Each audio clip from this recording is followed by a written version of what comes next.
أعوذ بالله من الشيطان الرجيم بسم الله الرحمن الرحيم إن الله وملائكته يصلون على النبي يا أيها الذين آمنوا صلوا عليه وسلموا تسليما اللهم صل على سيدنا ونبينا وشفيعنا ومولانا محمد وعلى آل محمد وبارک وسلم۔ محترم خواتین و حضرات، السلام علیکم۔ پیام صبح کے ساتھ ایک بار پھر حاضر میں ہوں آپ کا میزبان انیق احمد۔ خواتین و حضرات، آپ اور ہم جانتے ہیں کہ پیام صبح میں ہم پیر، منگل، بدھ اور جمعرات ان 4 دنوں میں قرآن کریم کے مختلف آیات کے تعلق سے گفتگو کرواتے ہیں اپنے وطن کے جید علماء سے۔ ان سے سیکھتے ہیں کہ قرآن کریم کی ان آیات میں ہمارے لیے کیا پیغام ہے۔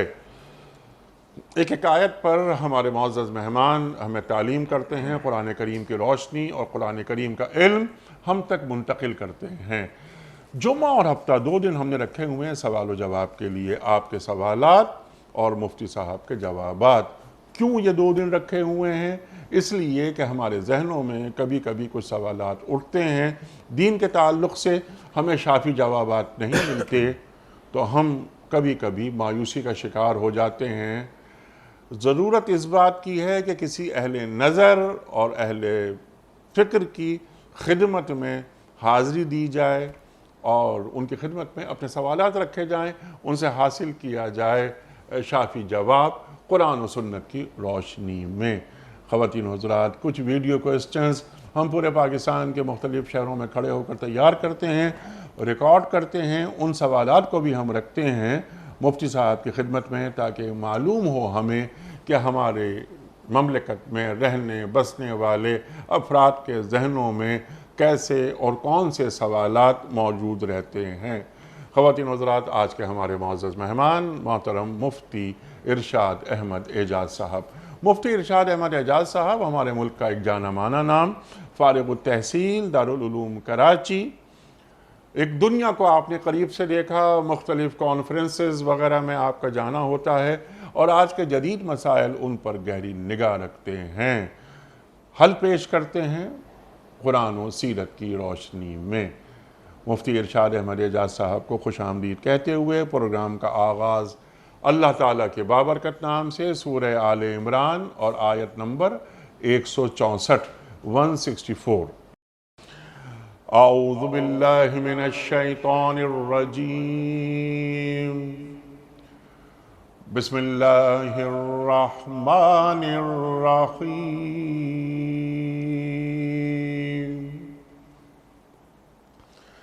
لقد من اللہ علی المؤمنین اذ بعث فیہم رسولا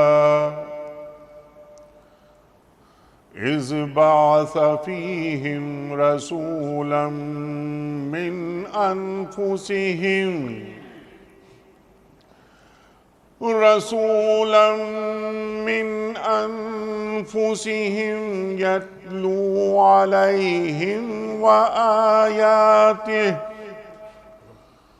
ويزكيهم ويعلمهم الكتاب والحكمة وإن كانوا من قبل لفي ضلال مبين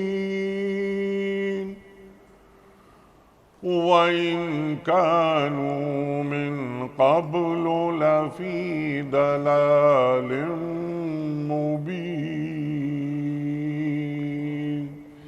صدق اللہ العظیم۔ در حقیقت اہل ایمان پر تو اللہ نے یہ بہت بڑا احسان کیا ہے کہ ان کے درمیان خود انہی میں سے ایک ایسا پیغمبر اٹھایا جو اس کی آیات انہیں سناتا ہے، ان کی زندگیوں کو سنوارتا ہے اور ان کو کتاب اور دانائی کی تعلیم دیتا ہے، حالانکہ اس سے پہلے یہی لوگ صریح گمراہیوں میں پڑے ہوئے تھے۔ صدق اللہ العظیم۔ خواتین حضرات، مفتی ارشاد صاحب کی خدمت میں آج کے پروگرام کے حوالے سے پہلا سوال ابرار صاحب کا سوال ہے، زکوٰۃ کا مسئلہ ہے اور ذرا سا تھوڑا سا پیچیدہ مسئلہ ہے کہ ہم ایک گھر میں رہتے ہیں اور ایک پلاٹ بھی ہے ہمارے پاس. ہم چاہتے تھے کہ اس پلاٹ پر مکان بنائیں مگر ہمیں وہ پلاٹ بیچنا پڑ رہا ہے مجبوری میں، اور اس پلاٹ کو بیچ کر ہم کسی دوسری جگہ پر چھوٹا مکان یا پلاٹ خریدیں گے. کیا ہمیں اس پلاٹ کے بیچنے پر زکوٰۃ دینی ہوگی؟ ہم نے اس پلاٹ پر کبھی زکوٰۃ نہیں دی کیونکہ گھر بنانا تھا اس پر، لیکن اب بیچنا پڑا. بسم اللہ الرحمن الرحیم، نحمد و نصلی علی رسول الکریم، اما بعد. انیق صاحب، جو پلاٹ انسان نے اس مقصد کے لیے لے رکھا ہو کہ میں اس کے پر گھر تعمیر کروں گا، تو وہ استعمال کا پلاٹ کہلاتا ہے، وہ تجارتی مقصد کا نہیں ہوتا. لہٰذا چونکہ آج تک ان کی نیت گھر بنانے کی تھی تو اس کے پر کوئی زکوٰۃ نہیں ہے. اور اب بھی جو ان کو بیچنا پڑ رہا ہے تو بیچ کر انہوں نے جیسے ہی یہ بیچیں گے تو اگر وہ رقم ان کے پاس سال بھر پڑی رہے گی تب زکوٰۃ ہے. پلاٹ کے بیچنے پر پلاٹ پر زکوٰۃ نہیں ہے. اچھا، اب اگر یہ اس رقم سے بیچنے کے فوراً بعد دوسرا پلاٹ خرید لیتے ہیں گھر بنانے کے لیے تو جس قدر رقم اس پلاٹ کے اندر چلی جائے گی اس پر بھی زکوٰۃ نہیں. کچھ رقم بچ جاتی ہے، وہ اپنے کسی کام میں لے آتے ہیں، ختم ہو جاتی ہے تو اس پر بھی نہیں. تو خلاصہ کلام ان کے سوال کا جو جواب ہے وہ یہ ہے کہ چونکہ یہ استعمال کے لیے رکھا ہوا پلاٹ تھا، کسی کاروباری نیت سے نہیں رکھا ہوا تھا، لہذا اس پر زکوٰۃ نہیں ہے. ٹھیک، کلیئر. بالکل.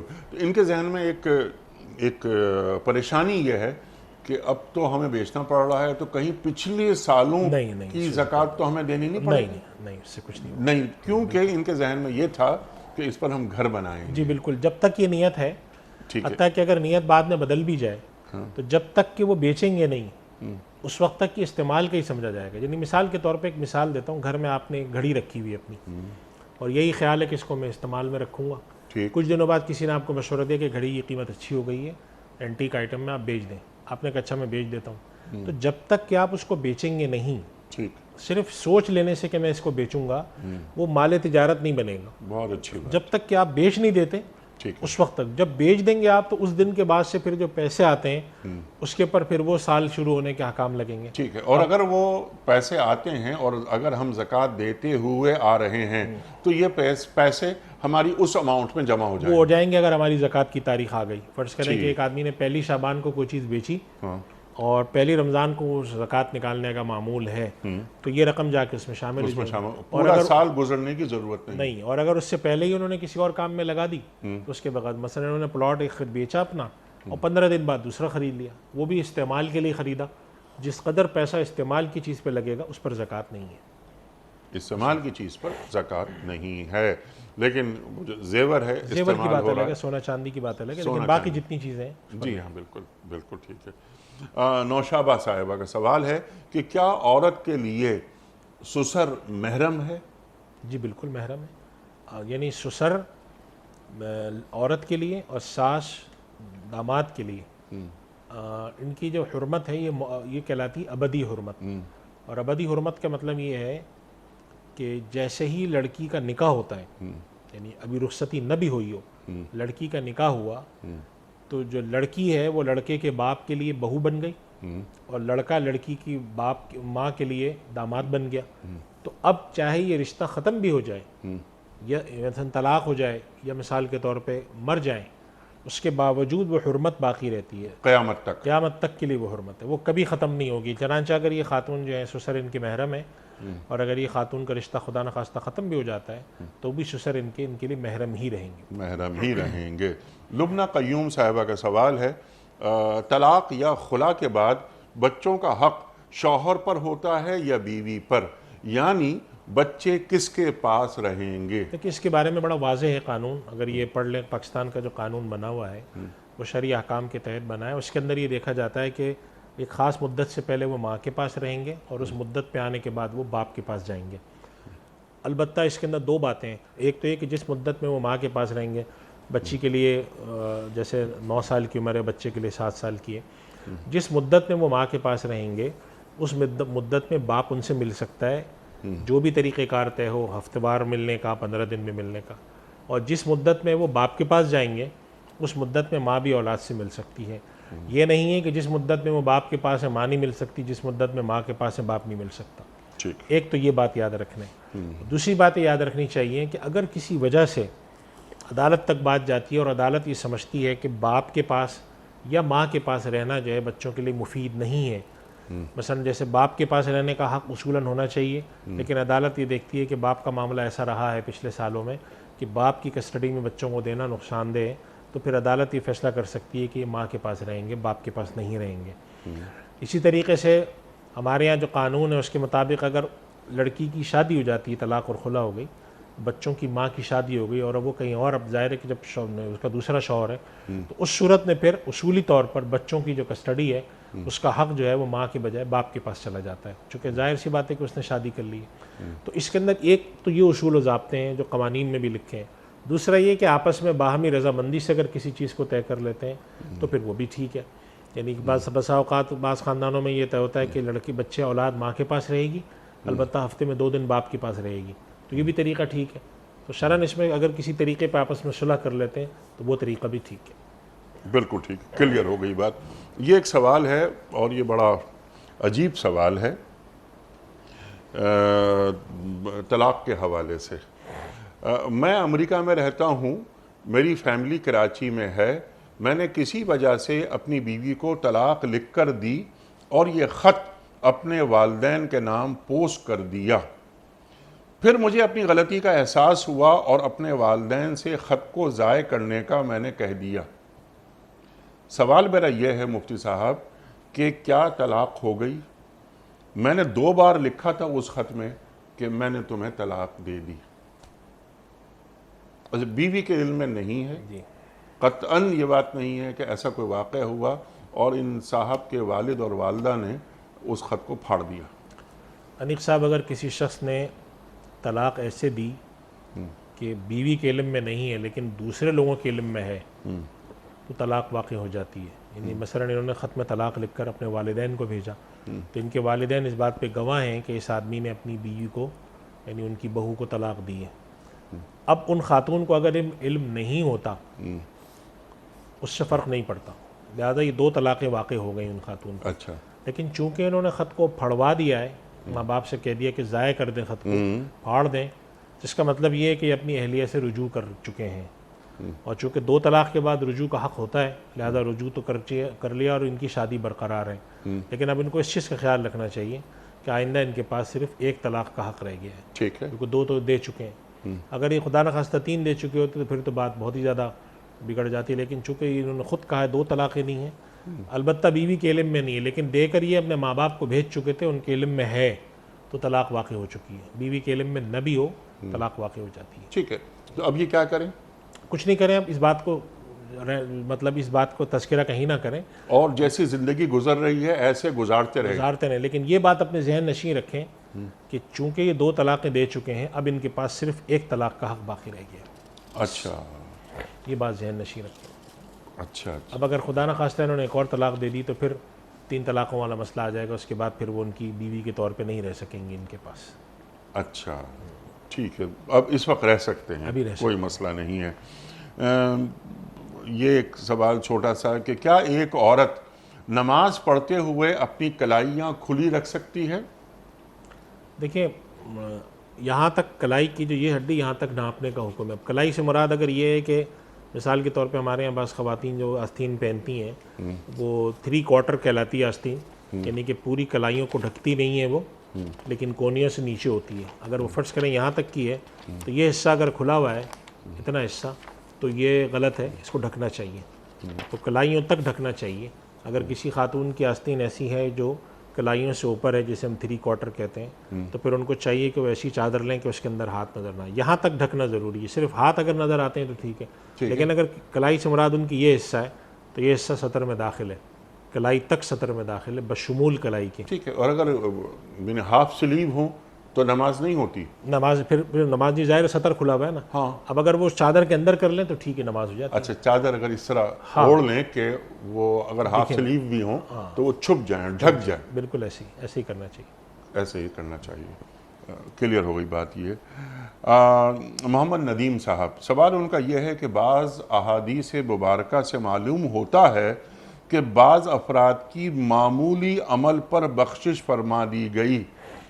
اب ان کا سوال یہ ہے کہ اس کی عقلی توجیہ کیا ہے؟ تو پھر کیا کثرت عمل بے ثمر رہے گا؟ دیکھیں، اس کی جو عقلی توجیہ ہے وہ اصل میں ایک اور بات ہے، اور وہ حدیث شریف میں آتا ہے، نبی کریم صلی اللہ علیہ وسلم نے فرمایا ہے کہ لا تحقرن من المعروف شیئا، نیکی کے کسی کام کو چھوٹا مت جانو، حقیر مت جانو۔ یعنی انسانی طبیعت میں یہ بات ہے کہ انسان سوچتا ہے بعض دفعہ کہ ایک چھوٹا سا کام ہے، اس کو میں کیا کروں؟ تو حدیث شریف میں اس کی طرف ایک اور حدیث میں اشارہ ہے۔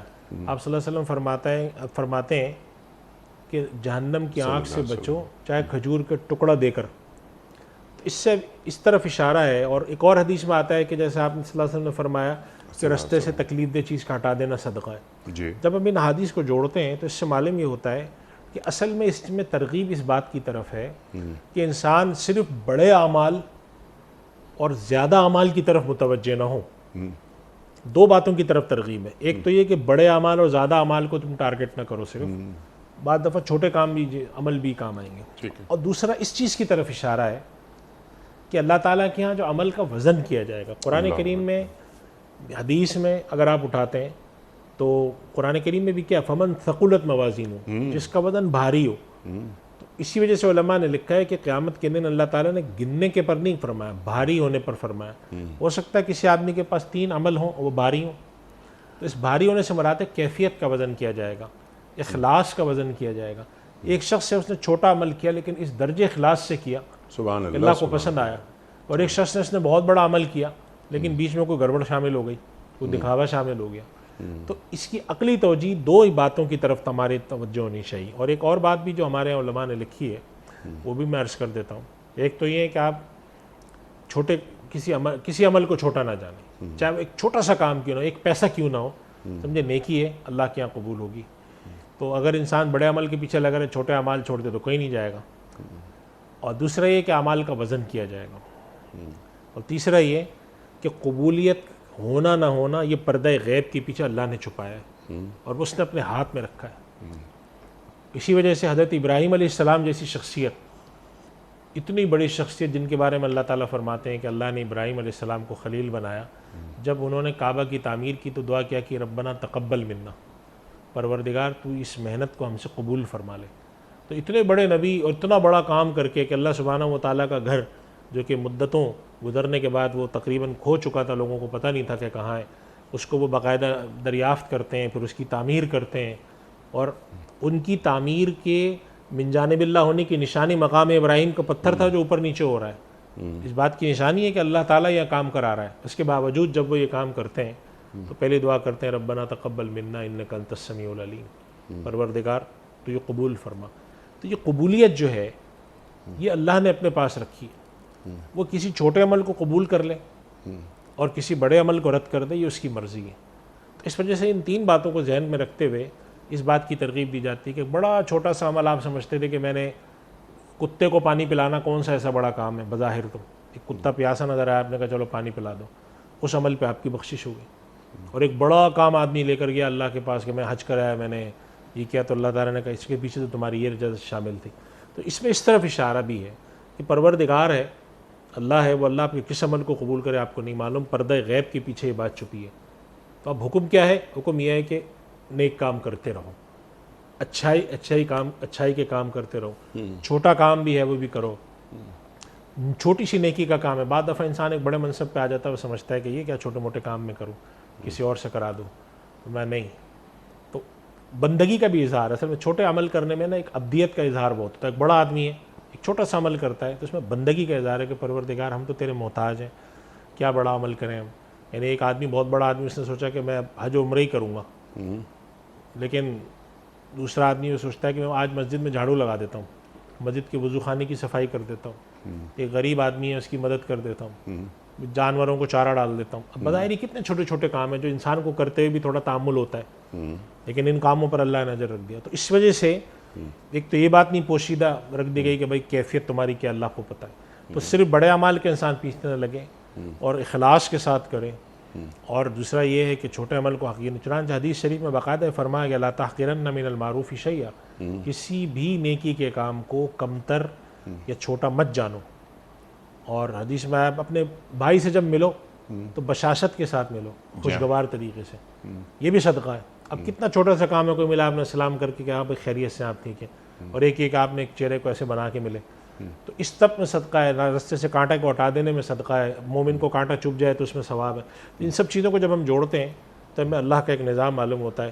چونکہ پردے غیب کے پیچھے چیزیں ہیں، ہمیں نہیں معلوم، تو ہر کام کیے جاؤ، بڑے کاموں کے پیچھے مت جانا، چھوٹے کام بھی کرو، چاہے تم کتنے بڑے آدمی کیوں نہ بن جاؤ. تو یہ اس طرف منطقی توجہ اس کی سمجھ میں. سبحان اللہ سبحان اللہ. کسی بھی نیکی کو حقیر نہ جانو، کیسی ہی کیوں نہ ہو. کتے کو پانی پلانا، بنی اسرائیل کی جو جی ہاں. عورت کا آتا ہے، بظاہر کتے کو پانی پلانا اگر کوئی پلا بھی رہا ہو تو ہم کہیں گے ہاں چلو ٹھیک ہے، اچھا کام ہے، بیچارہ کتا پیاسا تھا. لیکن یہ ہے کہ اس کے مقابلے میں ہم اور بہت سارے کام ایسے ہیں جن کو ہم بڑا سمجھتے ہو. ابھی کتنا معمولی کام ہے. ایک محدث کے بارے میں آتا ہے کہ ایک صاحب جو ایک شہر میں آئے، انہوں نے آ کر کہا بھی فلاں محدث کہاں پہ ہوتے ہیں؟ تو انہوں نے کہا وہ فلاں جگہ پہ ہوتے ہیں. کیا ہوا، کیوں ملنے آئے ہو؟ تو انہوں نے کہا آج میں نے خواب میں دیکھا ہے کہ ان محدث کی بخشش اس بات پہ ہوئی ہے کہ انہوں نے ایک آدمی کو اپنی چادر سردی میں اوڑھنے کے لیے دی. تو ان سے پوچھا گیا کیا ہوا، تو انہوں نے کہا میں فجر کی نماز کے لیے جا رہا تھا تو میں نے دیکھا ایک آدمی سردی میں بیٹھا کپ کپا رہا ہے، تو میں نے اپنی قمیص اتار کے اس کو دے دی. اب وہ تھے محدث بڑے. اب حدیث پڑھنے والا، پڑھانے والا آدمی کتنا بڑا آدمی ہوگا، کتنے بڑے استاد ہیں، اللہ کے نبی صلی اللہ علیہ وسلم کی حدیثیں پہنچاتے ہیں. لیکن بخشش کس کام پہ ہو رہی ہے یا ان کا کون سا کام مقبول ہو رہا ہے؟ ایک سردی میں کپ کپاتے آدمی ننگے بدن کو قمیص پہنا دینا. تو ایک اس طرف بھی اشارہ ہے. بسا اوقات ہم ایک کام کو سمجھتے ہیں کہ اصل میں اس میرا تو بخشش اس کام میں یا میرا یہ کام اصل ہے، لیکن ہوتا یہ ہے کہ اس کے مقابلے میں کوئی چھوٹا عمل اللہ کو قبول ہو جاتا ہے. تو اس وجہ سے یہ بات بھی فرمائے گا. اور آخری ایک اور بات ہے انیق صاحب کہ انسان کو زوم بھی جو ہو جاتا ہے نا، اس سے زوم کا بھی علاج ہے کہ آپ پتہ نہیں سارے کام کر کے سوچے بیٹھے ہیں کہ یہ سب میری نجات ہو جائے گی، ان میں سے کسی چیز پر نجات نہیں ہوئی. چنانچہ ایسی بعض روایت ملتی ہیں کہ کسی نے محدث کو خواب میں دیکھا تو انہوں نے کہا بھی اللہ تعالیٰ نے فرمایا ہم نے تمہاری بخشش کی کس بات پہ کی؟ تو انہوں نے کہا حدیث پڑھانے پہ، یہ کرنے پہ، سارے بڑے بڑے کام. انہوں نے کہا نہیں، ہم نے تو فلاں کام پہ تمہاری بخشش کی ہے. تو اب اللہ تعالیٰ آپ کے اخلاص کو، آپ کی قبولیت کو کس اس سے دیکھتا ہے، کیا کرتا ہے. اس وجہ سے یہ ایک بندگی کا اظہار ہے. آپ نیک کام کیے جائیں، چاہے چھوٹا ہو چاہے بڑا ہو، اور اللہ سے اپنا فضل مانگیں، اس کا فضل مانگیں. وہ کسی چھوٹے کام کو قبول کر لے، کسی بڑے کام کو رد کر دے. اور یہ بالکل ایک اس کی مثال ہمارے یہاں مفسرین اور جو مشائخ ہیں وہ یہ دیتے ہیں کہ جب ایک آدمی کے پاس آپ تحفہ لے کر جاتے ہیں تو بسا اوقات آپ سوچتے ہیں کہ یہ میں نے ایک تحفہ لیا ہے، پتہ نہیں ان کو پسند آیا نہ، وہ بڑا پسند آتا ہے. اور ایک تحفہ بڑے شوق سے خرید کے لے گئے، ان کے لیے بالکل لا یعنی بے معنی چیز ہو گئی. اب آپ سامنے والے کو یہ تو نہیں کہتے کہ میں اتنا قیمتی تحفہ لایا، پسند کیوں نہیں آیا آپ کو، یہ تو ان کی مرضی ہے. تو جب انسان اپنے دنیا کے معاملات میں اس چیز کو دیکھتا ہے کہ بھائی ہم کسی کو کوئی تحفہ دیتے ہیں جا کر، کسی کو پسند آتا ہے، کسی کو نہیں آتا، کسی کو چھوٹی چیز پسند آتی ہے، تو جو پروردگار عالم ہے اس کا کتنا اختیار ہوگا، اس کی مرضی ہے. تو یہ ایک الگ بات ہے کہ اللہ تعالیٰ نے قرآن کریم میں فرمایا ہے کہ وما کان اللہ لیضیع ایمانکم، اللہ کسی کا ایمان، کسی کا عمل ضائع نہیں کرتا، لیکن اخلاص اور اس کی بنیاد پر وہ اجر دینے کے فیصلے فرماتا ہے. تو وہ کسی کے چھوٹے عمل کے اخلاص کی وجہ سے دے دیتا ہے. قرآن کریم میں جو صحابی کا ذکر آتا ہے نا، نام تو نہیں ہے ان کا لیکن عمل کا ذکر آتا ہے کہ جب جہاد کے لیے چندہ ہوا تو اللہ کے نبی صلی اللہ علیہ وسلم کی خدمت میں وہ دن بھر کی مزدوری کر کے ان کو 4-5 کلو کھجوریں ملیں. وہ لے کر پہنچ گئے کہ یا رسول اللہ یہ 4-5 کلو کھجوریں مجھے ملی ہیں. تو غالباً آدھی کھجور دی، یہ پوری دے دی. تو منافقین نے مذاق اڑایا، انہوں نے کہا دیکھو آج اب جہاد 5 کلو کھجوروں پہ ہوگا. تو اللہ کے نبی صلی اللہ علیہ وسلم کے پاس جب وہ صحابی اپنا کھجوریں لے کر آئے تو اس کا ذکر قرآن میں اللہ تعالیٰ نے فرما دیا کہ وہ لوگ، ان منافقین کا ذکر کر کے فرمایا کہ یہ وہ لوگ ہیں جو ان کے صدقے کا مذاق اڑاتے ہیں، الذین لا یجدون الا جہدہم، جن کے پاس اپنی محنت اور مزدوری کے علاوہ دینے کو کچھ ہوتا نہیں ہے، یہ ان کا مذاق اڑاتے ہیں. اللہ تعالیٰ نے فرمایا سخر اللہ منہم، قیامت میں اللہ ان کو رسوا کرے گا، ان کو ٹھٹا ہوگا. تو یعنی اللہ تعالیٰ کو وہ 4-5 کلو کھجور اتنی پسند آئی کہ اس کا مذاق اڑانے والوں کے لیے وعید قرآن میں اتار دی اور قیامت تک پڑھا جائے گا وہ. تو اب آپ دیکھیں کہ بظاہر ایک عرب معاشرے میں آپ بیٹھے ہیں جہاں پہ ہر جگہ کھجور ہے، ایک آدمی کو مزدوری کے طور پہ کھجور ملتی ہے. آپ ہمارے ہاں سمجھ لیں کہ ایک آدمی کو آج مزدوری کے طور پہ 2 درجن کیلے مل جائیں، وہ 1 درجن کیلا لا کے مسجد میں دے دے کہ جی میری طرف سے یہ تو لوگ اس کا مذاق اڑائیں کہ جی 1 درجن کیلے سے کیا ہو جائے گا. تو اللہ تعالیٰ یہ نہیں دیکھتا کہ 1 درجن کیلا لایا ہے 1 کیلا لایا, دیکھتا ہے اخلاص کتنا ہے, سبحان اللہ, توجہ کتنی تھی, اللہ کی رضا کتنی مقصود. مقدار نہیں معیار, بس یہ یعنی کوالٹی چاہیے, کوانٹٹی نہیں, وہ جو اخلاص, کمیت نہیں کیفیت مطلوب ہے اصل تو, وہ کیفیت مطلوب ہے. سبحان اللہ سبحان اللہ. اور وہ جو کھجوریں تھیں وہ اللہ کے رسول صلی اللہ علیہ وسلم نے وہ جو مال جہاد آ رہا تھا اس کے اوپر رکھوا دیں. اللہ اکبر, انہیں سب سے اوپر رکھو. سبحان اللہ سبحان اللہ, اللہ اکبر اللہ اکبر. یہ سوال ہے محمد طارق صاحب کا. سوال ان کا یہ ہے کہ میت کو تابوت میں دفن کرنے کی بابت شرعی حکم کیا ہے؟ ذرا لمبا سوال ہے. نیز میت کو ایک ملک سے دوسرے ملک اور ایک شہر سے دوسرے شہر منتقل کرنے کی بابت کیا حکم ہے؟ اگلی بات یہ کہ فلاں شخص میرا جنازہ پڑھائے یا فلاں شخص میرے جنازے میں شریک نہ ہو, کیا ایسی کوئی وصیت کی جا سکتی ہے؟ 2-3 سوالات ہو گئے ان کے. پہلے اس سوال کو لے لیتے ہیں جنازہ پڑھانے کا. اگر کوئی شخص یہ وصیت کرتا ہے, خواہش کا اظہار کرتا ہے کہ فلاں آدمی میرا جنازہ پڑھائے, اس میں کوئی حرج نہیں ہے, شرعاً ایک جائز مطالبہ ہے. ٹھیک ہے, کسی آدمی کو کسی سے ایک عقیدت ہے, وہ چاہتے ہیں میرا جنازہ پڑھائیں تو پڑھا دینا چاہیے, کوئی حرج کی بات نہیں. البتہ یہ جو بات ہمارے یہاں کہی جاتی ہے کہ فلاں میرے جنازے میں شریک نہ ہو, تو یہ ایک غصے کا اظہار ہے, مگر اس کا کوئی اعتبار نہیں ہے شرعاً. کیونکہ جنازہ پڑھانا جو ہے وہ تو کوئی آدمی کسی کو روک ہی نہیں سکتا کہ میرے جنازے میں مت آئے. ٹھیک, اور اس کے ورثہ کو بھی نہیں چاہیے کہ وہ روکیں. ٹھیک ہے, ناراضگی اپنی جگہ, لیکن جنازہ پڑھنا تو مومن کا حق ہے. دوسری بات ہے کہ تابوت میں دفن کرنا, تو اصول یہ ہے کہ آپ کفن میں اس کو لپیٹ کے رکھیں. لیکن اگر کسی وجہ سے بعض دفعہ ایسا ہوتا ہے کہ میت خراب ہونے کا امکان ہوتا ہے, جیسے آج کل کرونا کے نتیجے میں ڈاکٹروں نے تجویز کیا کہ آپ بجائے اس کے کہ آپ ان کو کفن میں یا کھلی چیز میں رکھیں, آپ ان کو لکڑی کے ڈبے میں رکھیں, تو لکڑی کے ڈبے میں رکھ کے تدفین کی جا سکتی ہے. بہتر تو یہ ہے کہ حالت کفن میں ہو, اور جب میت کو لٹائیں تو اس کو کروٹ دیں, قبلہ رخ کریں. یہ ساری چیزیں ظاہر ہے کہ تابوت میں ممکن نہیں ہوتی. لیکن اگر کسی وجہ سے تابوت میں رکھا گیا ہے, سفر کی وجہ سے, میت کے خراب ہونے کی وجہ سے, یا اور کوئی وجہ ہے, تو اس صورت میں تابوت سمیت اس کی تدفین کر دینے میں شرعاً کوئی حرج نہیں ہے. تیسرا سوال ان کا یہ ہے کہ ایک شہر سے دوسرے شہر, ایک ملک سے دوسرے ملک, اصول یہ ہے کہ جہاں آدمی کا انتقال ہو بہتر یہ ہے کہ وہیں تدفین کی جائے. اگر کوئی ضرورت پیش آ گئی, جیسے مثال کے طور پہ ایک آدمی کسی جگہ مسافر ہے, وہاں پہ کوئی اس کا نہیں ہے, جیسے ہمارے یہاں ہوتا ہے کہ لوگ سفر پہ جاتے ہیں, یا ہمارے یہاں بعض لوگوں کی ملازمتیں ایسی ہیں کہ کسی ایسی جگہ پہ ہیں جہاں پر ان کا کوئی خاندان کا آدمی نہیں ہوتا, وہاں کسی وجہ سے حادثاتی طور پہ موت ہو گئی. اب وہاں پہ دفن کرنے والا, کفن دینے والا, یہ سب مسائل ہیں. وہاں سے اگر آپ ٹریول کر کے ان کو لاتے ہیں اور اپنی ان جگہوں پہ لاتے ہیں کہ جہاں ان کے ورثہ ہیں, جہاں وہ سارے لوگ ہیں, تو شرعاً اس کی گنجائش تو ہے. البتہ ترجیح یہ ہے کہ جہاں انتقال ہو اور اگر وہیں تدفین ہو سکتی ہو تو وہیں کرنی چاہیے. جیسے ہمارے یہاں ہوتا ہے کسی کا انتقال امریکہ میں, وہ پورے سفر کرا کے یہاں لاتے ہیں دفن کرنے. تو حالانکہ امریکہ میں بھی قبرستان ہے مسلمانوں کے, وہاں دفن ہو سکتے ہیں, وہیں کر دیں. غیر ضروری طور پر یہاں لانا ہے کہ جی ہمارا آبائی قبرستان ہے, ہم یہیں رکھیں گے, 3-3 4-4 دن اس کو ڈیلے کرنا غیر ضروری طور پر, تو یہ پسندیدہ عمل نہیں ہے. صرف ضرورت کے تحت اگر آپ نے کرانا ہے وہ ایک الگ بات ہے, وہ ٹھیک ہے, وہ مجبوری ہے. گنجائش یہاں جیسے کراچی سے انٹیریئر سندھ میں یا اپ کنٹری جاتی ہیں یہاں پر ڈیڈ باڈیز, تو کیا یہ عمل مناسب ہے؟ دیکھیں ہمارے یہاں علماء کرام اس کے بارے میں بھی یہی رائے دیتے ہیں.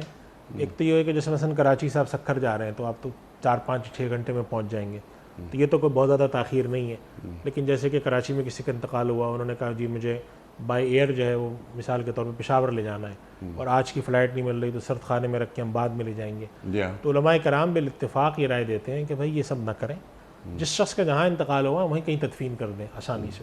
کوئی ضرورت ہے, کوئی ایسی وجہ ہے تو ایک الگ بات ہے, ورنہ آسانی سہولت اس میں ہے تو پھر یہیں کر دیں.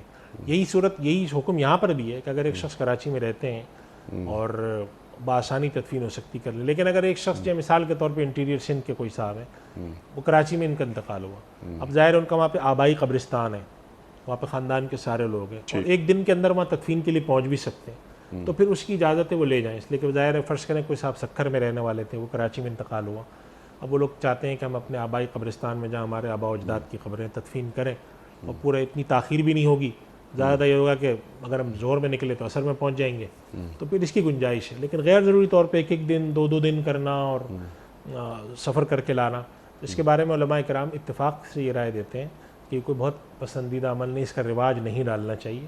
جہاں تدفین ہوئی وہاں قبرستان ہے، وہاں آپ دفن کر دیں، اور جتنی جلدی ہو سکتا ہے. ایک دن عام طور پہ ہم کراچی جیسے شہر اور ان جیسے شہروں میں آج کل 12 گھنٹے 15 گھنٹے تدفین کے لیے کافی ہوتے ہیں. بس اسی کے اندر آپ تدفین کر دیں. کسی وجہ سے تدفین نہ کر سکیں ایک دن میں تو اگلے دن کر دیں. جیسے عام طور پہ اگر کوئی مغرب عشاء میں انتقال ہو کسی کا تو اسی دن تدفین ممکن نہیں ہوتی، رات ہو چکی ہوتی، تو اگلے دن آپ کر دیں ظہر تک. لیکن یہ کہ کسی کا انتقال فجر میں ہوا اور آپ ایک دن روک کر دوسرے دن کریں، یا بسا اوقات وہ ہوتا ہے کہ فلاں وارث آنے والے ہیں جی ہاں، تو اس کی وجہ سے ایک عجیب سا ماحول پیدا ہوتا ہے. تو بہتر یہ کوشش یہ کریں کہ جتنی جلدی تدفین ہو سکے کریں. اگر کسی وارث کی کیفیت ایسی، بیٹا آ رہا ہے، بیٹی آ رہی ہے، اور لوگوں کا اندازہ ہے کہ اگر یہ نہیں پہنچی تو اس کی طبیعت بہت زیادہ ذہنی طور پر متاثر ہو جاتے ہیں بعض دفعہ بچے.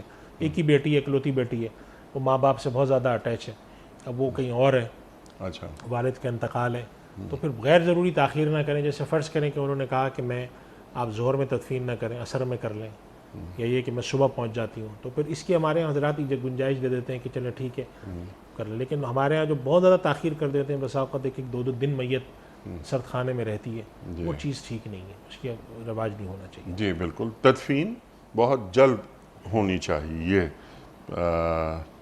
کچھ ویڈیو کوئسچنز لے لیتے ہیں. جناب والا، پہلا سوال مفتی صاحب کی خدمت.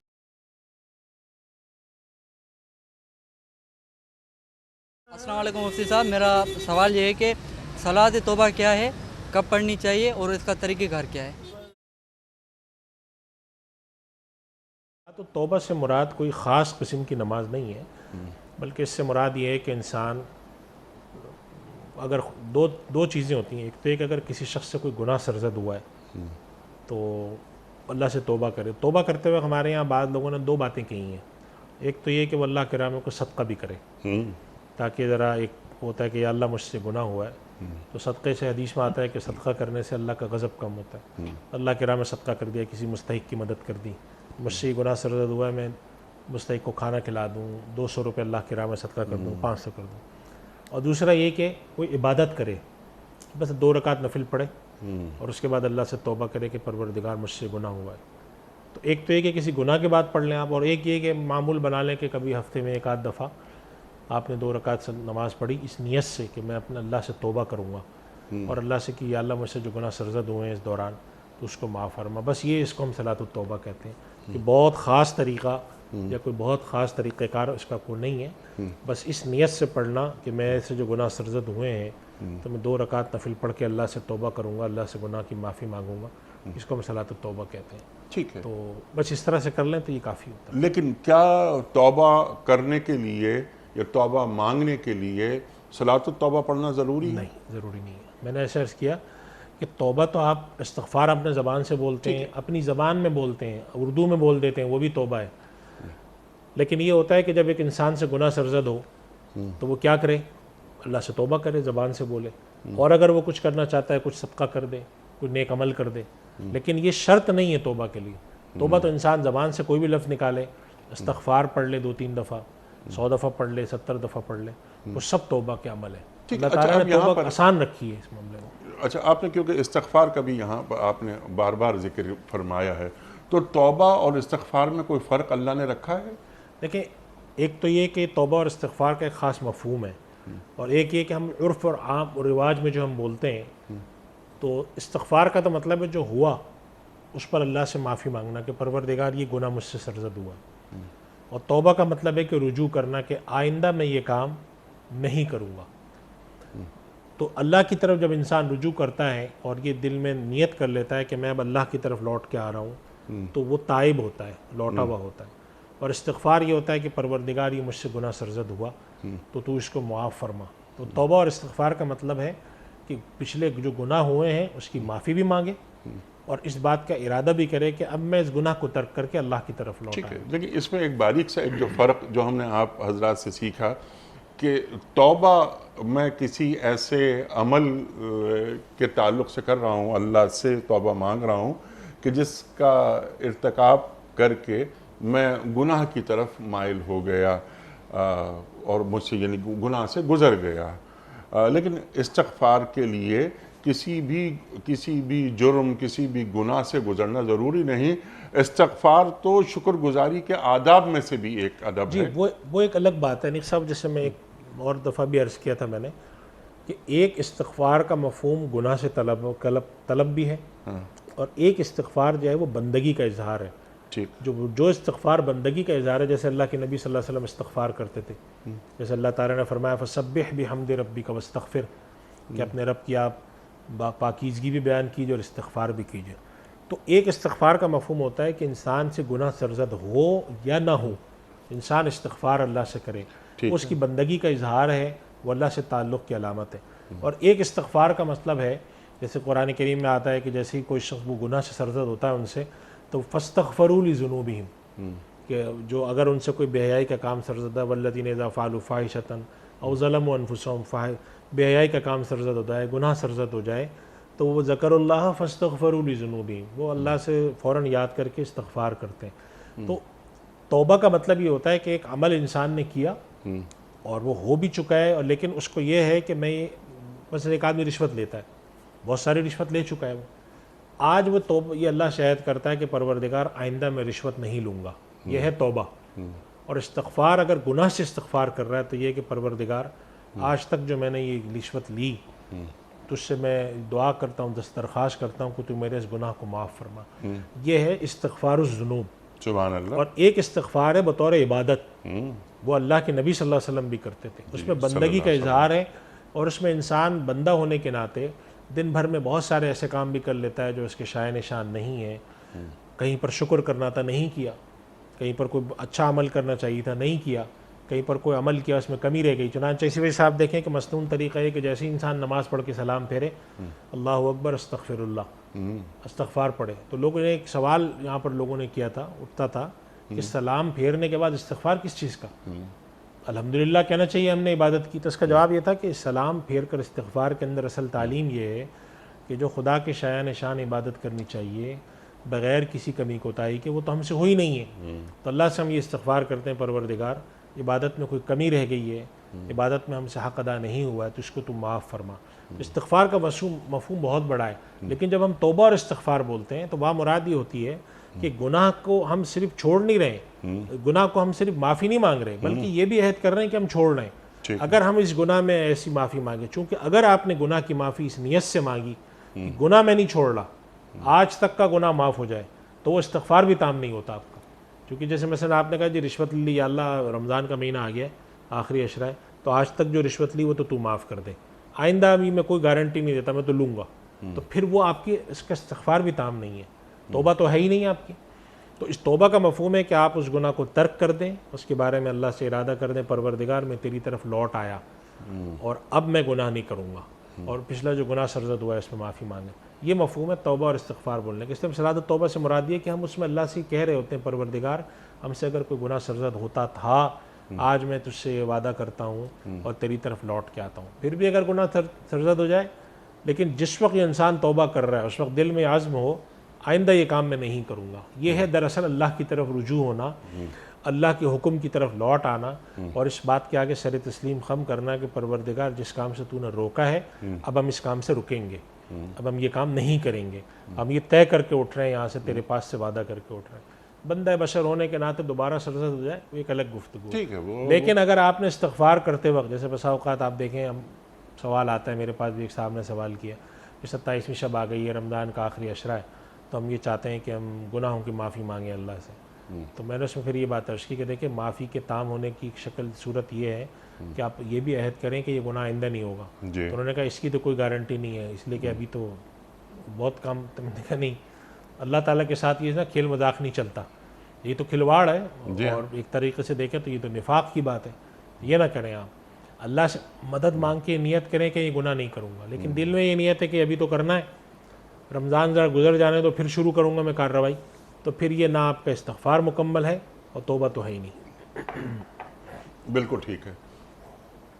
استغفار تو ڈھانپ لے اے اللہ تعالیٰ ہمیں اپنی رحمتوں میں، اور توبہ کہ میں پلٹ آیا ہوں، میں گمراہ ہو گیا تھا، لیکن اے اللہ میں پلٹ آیا ہوں.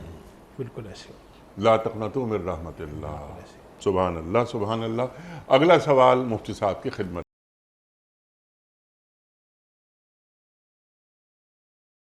السلام علیکم. اولاد کو یہ حکم ہے کہ والدین کی فرما برداری کریں، اور والدین کو بھی حکم ہے کہ اپنی اولاد کی تربیت کریں. اور حضور پاک صلی اللہ علیہ وسلم نے فرمایا اپنی حدیث میں کہ اولاد کا نافرمان ہونا والدین کے لیے عذاب کا سبب بنے گا. تو آپ برائے مہربانی اس کی تفصیل بیان کر دیں. یہ اصل میں سوال ان کا، اس میں تھوڑا سا میں وضاحت کر دوں. بات انہوں نے مبہم کی ہے. ماں باپ کے حقوق اولاد پر ہیں اور اولاد کے حقوق ماں باپ پر ہیں. ٹھیک. اولاد کا حق کیا ماں باپ پر کہ جو اللہ تعالیٰ نے ان کو علم دیا ہے، جتنی صلاحیت دی ہے، جتنا مال دیا ہے، وہ بہتر سے بہتر طریقے سے اولاد کی تربیت، ذہنی طور پر اس کو اس قابل بنانا، دینی طور پہ اس قابل بنانا، جسمانی طور پہ اس قابل بنانا، یہ اولاد کا حق ہے. ٹھیک. اچھا نام رکھنا، اچھی تعلیم و تربیت دینا. خود اگر آپ اس قابل نہیں ہے کہ تعلیم دے سکیں تو ایسے لوگوں میں بٹھانا، ایسی صحبت دینا، ایک یہ ہے اولاد کا ماں باپ پر حق. اور ماں باپ کا اولاد پر حق یہ ہے کہ اولاد ان کی نافرمانی نہ کرے، ان کو تکلیف نہ پہنچائے. قرآن کریم ہے نا، لا تقل لہما اف ولا تنہرہما وقل لہما قولا کریما، کہ اللہ تعالیٰ نے فیصلہ فرما دیا ہے کہ تم ان کو جھڑکو نہیں، ان سے نرم خوئی سے بات کرو اور ان کے آگے جھک کے رہو. ان دونوں کے حقوق مل کر جو ہے وہ اللہ سبحانہ و تعالیٰ بیان فرماتا ہے. لیکن اگر آپ دیکھیں، حدیث کو دیکھیں، قرآن کریم کا اسلوب دیکھیں، تو اس میں اس طرف توجہ زیادہ ملے گی کہ اولاد پر ماں باپ کے کیا حقوق ہیں. ماں باپ پر اولاد کے کیا حقوق ہیں وہ بھی ملتی ہے، لیکن اس پر زور زیادہ ہے. اس سے اندازہ یہ ہوتا ہے کہ عموماً ماں باپ جو ہیں، ماں باپ دنیا میں سب سے زیادہ اگر اولاد کے ساتھ کوئی مخلص ہوتا ہے تو ماں باپ ہوتے ہیں، اس سے زیادہ کوئی نہیں ہو سکتا. ٹھیک. کہ ماں باپ عموماً اپنے تئیں کوشش کر کے اولاد کے لیے بہتر سے بہتر کھانے کا، بہتر سے بہتر پینے کا، رہنے کا، سہنے کا، تعلیم و تربیت کا بندوبست کرتے ہیں. اولاد ماں باپ کے ساتھ عموماً جو ہے وہ کوتاہی کرتی ہے. بہت اچھے بھی ہوتے ہیں لیکن کوتاہی کرنے والے بھی ہوتے ہیں. اس وجہ سے یہ تفصیل اس میں یہ ہے کہ دونوں کو اپنے حقوق کا خیال رکھنا چاہیے. چنانچہ آج کل مثال کے طور پہ آج کل ہمارے جو دینی حلقے ہیں ان میں ایک موضوع بڑا زیادہ زیر بحث ہے، وہ ہے تربیت اولاد کا. کہ تربیت اولاد ایک باقاعدہ ایک ایسی چیز ہے کہ جن کو ماں باپ کو تھوڑا سیکھنے کی بھی ضرورت ہوتی ہے. اولاد کو صرف اس قابل کر دینا کہ وہ کمانے لگے یہ کافی نہیں ہوتا.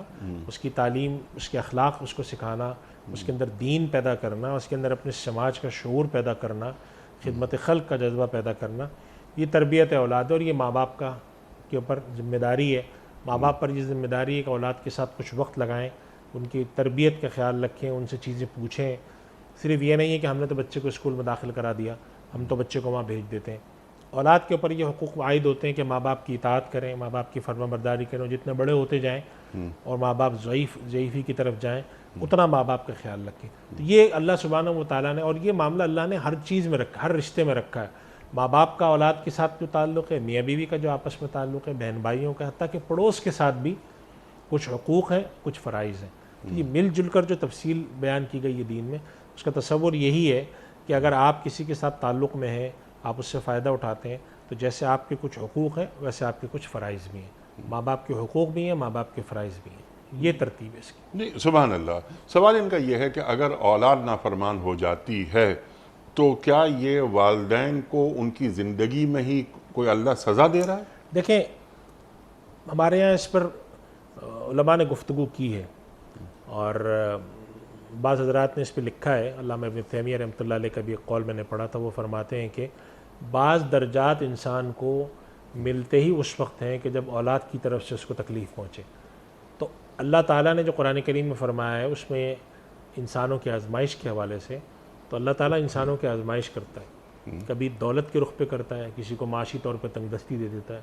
کبھی اولاد کے رخ پہ کرتا ہے، پھر اولاد کبھی اللہ تعالیٰ بیمار پیدا کر دیتا ہے، انسان اس کی وجہ سے ایک آزمائش. کبھی نافرمان اولاد بھی ہوتی ہے. تو یہ جو ساری چیزیں ہیں کہ اگر اولاد نافرمان ہے تو یہ ضروری نہیں ہے کہ ماں باپ کو سزا ہو. جب انسان کو جب تکلیف پہنچتی ہے یا انسان کے ساتھ کوئی ایسی چیز ہوتی ہے جو تکلیف دہ ہو، تو وہ سزا بھی ہو سکتی ہے اور اس کے لیے امتحان بھی ہوتا ہے. یہاں ایک سوال درمیان میں، یہ بڑی اہم بات آپ نے کلیئر کر دی یہ بات، اور امام ابن تیمیہ کا آپ نے قول بھی یہاں بیان فرما دیا. بہترین تربیت اولاد کی والدین نے، لیکن اولاد نافرمان نکلی. بہترین تربیت کی والدین نے اور اولاد فرما بردار نکلی. تو دونوں میں زمین آسمان کا فرق ہو جاتا ہے. ہم اپنی اولاد کی بہت اچھی تربیت کر رہے ہیں، اگر وہ نافرمان نکل جاتی ہے تو کیا اس کی پکڑ بھی ہم سے ہوگی؟ نہیں، وہ ایک الگ بحث ہے کہ اولاد اگر نافرمان نکلتی ہے، نالائق نکلتی ہے، تو ماں باپ کی ذمہ داری کیا عائد ہوتی ہے؟ ٹھیک، تو ماں باپ پر جو ذمہ داری عائد ہوتی ہے، اگر وہ اپنا حق صحیح معنوں میں ادا کر چکے ہیں تربیت کا، جی ہاں، اور اس کے باوجود اولاد نافرمان نکلتی ہے، تو ماں باپ سے باس پرس نہیں ہے۔ ٹھیک ہے، لیکن اگر وہ تربیت میں کوتاہی ہے تو باس پرس ہے۔ یہ ایک الگ بات ہے، اس کے پر علماء نے تفصیل سے لکھا ہے کہ اولاد کی ذمہ داری، پھر بھی یہ بالکل صحیح کہہ رہے ہیں آپ، بہت محنت کرتے ہیں اولاد ناکارہ نکلتی ہے، اور ایسا بھی ہوتا ہے کہ کوئی خاص محنت نہیں کی اور اولاد بڑی لائق فائق نکل آئی۔ اب اگر ماں باپ نے اپنے تئیں ساری کوششیں کی، اس کے باوجود اولاد نالائق نکلی، تو بسا اوقات ہوتا ہے خاندان کے سارے لوگ گواہی دیتے ہیں کہ نہیں، انہوں نے بڑی محنت کی، ٹھیک، بچے کو پڑھایا، بچے کو نماز سکھائی، قرآن سکھایا، اخلاق سکھائے، بڑوں کی صحبت میں بٹھایا، بڑی مجالس میں لے گئے، اس کے باوجود اولاد اسی ناکارہ نکلی، تو لوگ بھی گواہی بسا اوقات دیتے ہیں کہ بھئی ماں باپ نے بہت محنت کی، کوئی کسر نہیں چھوڑی اولاد۔ تو اس صورت میں پھر ماں باپ سے قیامت میں باس پرسی ٹھیک ہے۔ تو ایسی صورت میں ماں باپ کیا کریں کہ اگر اولاد نافرمان نکل جائے اور بے پناہ انہوں نے جو آپ نے کام پورے گنوائے ہیں، تمام کام والدین نے بہت سو خوبی کیے، اولاد کو اچھا نام دیا، ان کو بہترین انداز میں پالا پوسا، تعلیم دلائی، دین سے قریب کیا، بزرگوں کی صحبت میں بٹھایا، لیکن 21 22 سال 24 سال کے بعد یہ ہوا جب بچہ یا بچی وہ پہنچی اس عمر کو، انہوں نے کہا تمام باتیں پرانی ہیں، اب میں تو وہ کروں گا یا وہ کروں گی جو میری مرضی ہے۔ ایسی صورت میں والدین صبر کے علاوہ کیا کریں؟ دیکھیے انیق صاحب، اس سے ملتی جلتی چیز قرآن کریم میں بھی ذکر ہوئی ہے، سورہ احقاف میں، والذی قال لوالدیہ اف لکما، ماں باپ، اس کو قرآن کریم میں ذکر آتا ہے کہ ماں باپ کہہ رہے ہیں کہ تم ایمان لاؤ، اور یستغیثان اللہ ویلک آمین، اللہ کی فریاد کر رہے ہیں بھائی ایمان لیا، وہ کہتا ہے کہ میں نہیں آتا۔ ماں باپ نے اگر اپنی حسن تربیت کی، اس کے باوجود اولاد ناکارہ نکلی، تو ماں باپ 2 کام کر سکتے ہیں، 3 کام کر سکتے ہیں۔ ایک تو یہ کہ اس کو سمجھائیں اور اس کے حق میں دعا کریں، یہ تو 2 کام ایسے ہو گئے جو براہ راست اولاد۔ تیسرا اور آخری کام ہے صبر، جو آپ نے فرمایا۔ انسان کے پاس یہی اختیاری چیز ہے کہ وہ اولاد کو جہاں تک ممکن ہو سمجھائے اور اس کے حق میں دعا کرے، اور آخری چیز یہ کہ صبر کرے۔ ٹھیک ہے۔ اچھا صاحب، کس عمر تک اولاد کی تربیت ماں باپ کی ذمہ داری ہے؟ جب اولاد سمجھدار ہو جائے۔ یہ کوئی عمر ہے؟ میں عرض کر رہا ہوں، بعض لوگ کہتے ہیں بلوغت تک، جی، لیکن بلوغت بسا اوقات لوگ کہتے ہیں کہ بلوغت تک انسان بالغ تو ہو چکا ہوتا ہے، ذہنی طور پہ سمجھدار نہیں ہوتا۔ ٹھیک، تو ایک تقریباً ایک عمر یہ سمجھیں، آج کل اگر ہم آج کے معاشرے میں دیکھیں کہ جب انسان 20 22 سال کا ہو چکا ہوتا ہے تو وہ بالغ بھی ہو چکا ہوتا ہے، دنیا کی بہت ساری سمجھ بھی اس میں آ چکی ہوتی ہے۔ یہ بات صحیح ہے کہ ابھی اس کے اندر 40 سال والی سمجھ تو نہیں آئی، لیکن وہ مجموعی طور پر خیر بھلائی یہ سب چیزیں سمجھ چکا ہوتا ہے۔ تو اب اس کے ساتھ تربیت ختم نہیں ہوگی، لیکن تربیت کی مقدار کم ہو جائے گی۔ یعنی ماں باپ کا کام یہ نہیں کہ اب ہم نے تمہاری شادی کر دی، تمہاری ملازمت ہوگی، جاؤ، نہیں، خیر کی بات میں رکھیں، چلو ہمارے ساتھ کسی مجلس میں، محفل میں چلو، مجلس میں چلو، نماز کی تاکید، اخلاق کی تاکید، یہ سب چیزیں جو ہیں یہ تو آخر تک چلیں گی جب تک ماں باپ حیات ہیں۔ لیکن جتنی بڑی تربیت 15 سال کی عمر میں ہوتی ہے وہ اب 25 سال کی عمر میں نہیں ہوگی، ظاہر سمجھداری اس کے اندر آ گئی ہے۔ لیکن جسے کہتے ہیں تلقین کرنا، خیر و بھلائی کی طرف لانا، وہ زندگی بھر، وہ زندگی بھر ہے، وہ ختم نہیں ہوتا کبھی بھی۔ ٹھیک، مفتی صاحب بہت شکریہ آپ کا، آپ تشریف لائے۔ خواتین و حضرات، ہمارے علماء کو اللہ سلامت رکھے، تشریف لاتے ہیں اور ہمارے اور آپ کے پوچھے گئے سوالات کے شافی جوابات قرآن و سنت کی روشنی میں عطا فرما دیتے ہیں، ہماری علم کمی کو دور فرماتے ہیں، قرآن سے ہمیں قریب کر دیتے ہیں۔ وقت یہاں مکمل ہوا ہمارے آج کے پروگرام کا، اور آپ اور ہم جانتے ہیں کہ پیام صبح کا اختتام ہوتا ہے روزانہ ایک قول پر، اور وہ قول ہوتا ہے صاحب نہج البلاغہ امیر المومنین حضرت علی مرتضیٰ کرم اللہ وجہہ کا۔ آپ فرماتے ہیں کہ صاف رہنا مومن کی طبیعت ہے اور غصہ پی جانا اس کی عادت ہے۔ صاف رہنا مومن کی طبیعت ہے اور غصہ پی جانا اس کی عادت ہے۔ سبحان اللہ، سبحان اللہ۔ وہ کاظمین الغیظ کی بات اللہ تعالیٰ قرآن کریم میں فرماتا ہے، غصے کو پی جائیں۔ اپنے میزبان انیق احمد کو کل تک کے لیے اجازت دیجیے، خدا حافظ۔